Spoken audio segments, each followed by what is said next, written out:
عشان ورقة يا نصيب اتطرد من بلده وجه على مصر وأسس أكبر مول في الشرق الأوسط وعمل لنا أشهر مجموعة محلات صدناوي. سمعان صدناوي جه على مصر سنة 1887 وأسس أكبر إمبراطورية تجارية وقتها، وكان معاه أخوه سليم، وقدروا يكسبوا الناس في فترة صغيرة، ده بسبب جودة منتجاتهم وأمانتهم.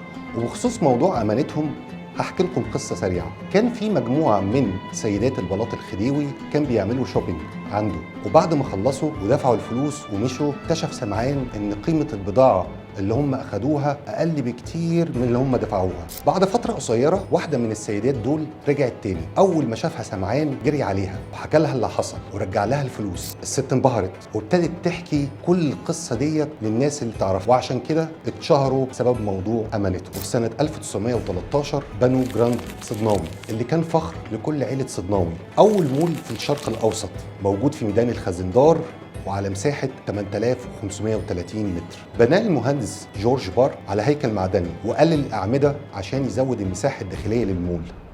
في نص المبنى هتلاقي فراغ كبير بيطلع معاك على كل الأدوار، وفي نهاية الفراغ ده سقف زجاجي ملون زي ما بنقول عليه سكاي لايت عشان يدخل الضوء، وده طبعا بيدي منظر جميل ومميز. في نص المدخل هتلاقي سلم خشبي بيطلع لكل الادوار، كمان في كابينتين من المصاعد الخشبيه وحواليها حديد مشغول، وده يعتبر من العناصر التراثيه المهمه في المبنى.